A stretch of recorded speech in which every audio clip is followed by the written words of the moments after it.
clicked on, and I can click transition to move between, and if I do it the opposite way, it is the exact same. Now you can go ahead and set up your just chatting scene however you want, but I do have a few recommendations. For example, I do really think you should make a large full screen camera, or at least a decent size of the screen as your camera. I also recommend you should add your chat to it, and you should add your own support bars if that is the kind of thing you're looking to do. Obviously, you'll also want to add an alert box. Now, when you're adding a lot of these widgets and a lot of these sources, you're going to follow the steps that I showed you earlier, where you click plus, and then you go and select the widgets. And when you do that, it's actually going to say, do you want to add your alert box you've already added to a different scene, or do you want to create a whole new alert box? Now, I recommend just sticking with having the exact same one in every scene for now, but again, there's that guide in the description if you want to get down and figure out exactly how to make everything work. Once you have all that set up, one of the fastest and easiest ways to add some polish and production value to your stream is to set up transitions and really make them fancy. Let's quickly add some transitions to our overlay, and then I'm going to show you guys how to install our full free template so you don't have to worry about any of this, and of course, how to set up all your audio. So what we're going to do is we're going to click the cogwheel above the scenes list, click add transition, change it to a stinger, and then import your video file that you want to use as your stinger. Now you'll want to be using a WebM video stinger because this means you'll have transparency. Now you'll want to change time to frame, and then what you're going to do is you're going to set your transition point to whatever the frame is that your screen is completely covered. For me, 30 frames is when my screen is completely covered, so I'm going to hit 30.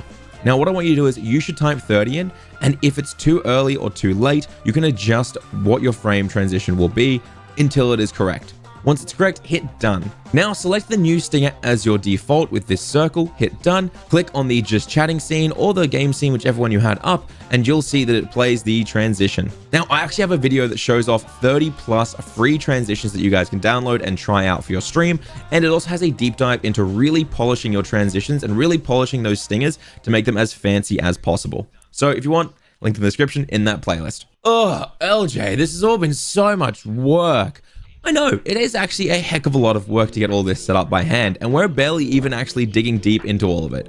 So why don't we just set up a template for you guys so you can just go ahead and delete anything you don't want rather than having to set up everything you do want. The first thing you're going to want to do is get your hands on a dot overlay, whether it's a paid one from own.tv or one of the free animated ones from our Discord linked in the description. It doesn't really matter. Once you have your dot overlay, you're going to head down to the cogwheel in the bottom left, click on scene collection, click on import overlay, and select your dot overlay file from wherever it is on your computer.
I need to rewind this a little bit more back. All of it. So why don't we just set up a template for you guys so you can just go ahead and delete anything you don't want rather than having to set up everything you do want. The first thing you're going to want to do is get your hands on a dot overlay, whether it's a paid one from own.tv or one of the free animated ones from our Discord linked in the description. It doesn't really matter. Once you have your dot overlay, you're going to head down to the cogwheel in the bottom left, click on scene collection, click on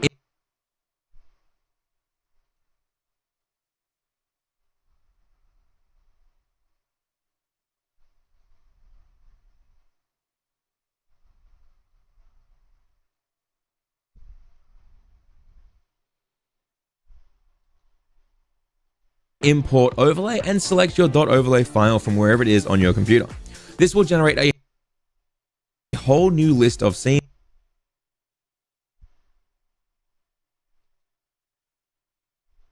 bottom left, click on Scene Collection, click on Import Overlay, and select your .overlay file from wherever it is on your computer.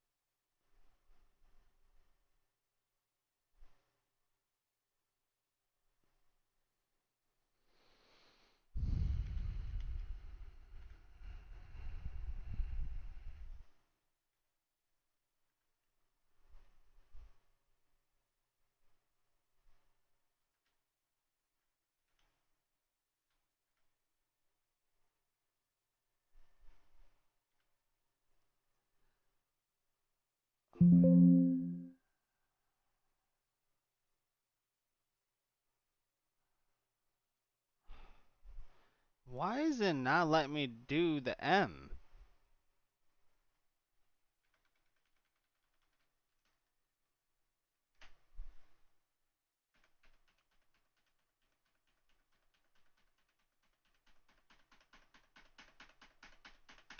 So my fucking M key don't work. That's fucking amazing, dude.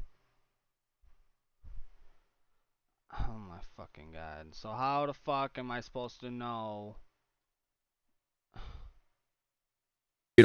This will generate a whole new list of scenes with all of their sources set up and organized into folders.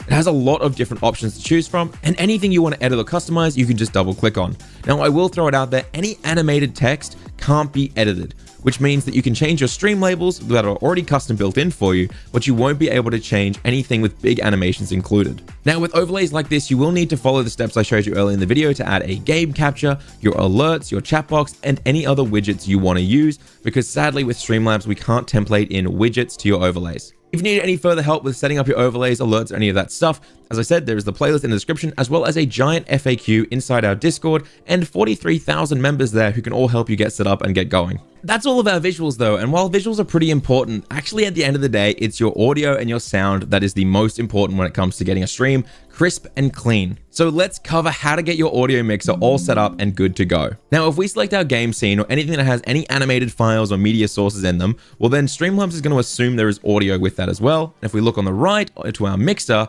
they're going to be included in our source list. Now, we only really want to focus on two of these sources, our mic/aux source and our desktop audio source. I want you to click the cogwheel in the top right of your mixer. This will open up your advanced settings, and first thing we have to do is hide anything that isn't one of those sources as I mentioned. You'll do this by clicking the hide in mixer box. Let's click on the settings cogwheel in the bottom left of Streamlabs OBS, and if we look over here on the side, you'll see audio. I want you to click on this audio section, and I want you to click on your mic aux1 and select your microphone input, whatever that might be called. Now, they're all named differently, but it should say your brand name. For example, mine is my broadcast stream mix from my Go XLR. Be careful not to leave this as a webcam or something else that could be picking up audio, or else it's going to start sounding terrible. Make sure it is the correct microphone by usually clicking or tapping on the end of your microphone without a noise gate on it. You'll probably also want to make sure that your desktop audio device is set up and set to default. Now, if we go back to our mixer and if we talk into the mic, it is being picked up by these bars. Now, your bars for the microphone should be hitting into your yellow. If they start hitting red, I recommend lowering them down just slightly, because once they're in red, there's not much room for if you start yelling without it cutting off the audio and distorting it to sound terrible. Now, any audio that plays through your computer will actually be picked up by your desktop audio, and that is what we can see here. So if we're playing music, that is being picked up, and you can level the audio here. To mute our microphone or desktop audio, we click this little button next to the mixer, and to lower the volume, you can click and drag this. The final step here is that you'll want to click the cogwheel in the top right of the audio sources again, open the advanced settings, and on the right, you'll see audio monitoring. Now, this will really help you when it comes to listening back to your own audio. If it says monitor off, it means you can't hear this source through your headphones, but your viewers can. Monitor only means you can only hear it, and then monitor and output means that you are transmitting as well as listening back to it in your headphones. Remember though, if you monitor only your mic to listen back to, but your desktop audio is set to monitor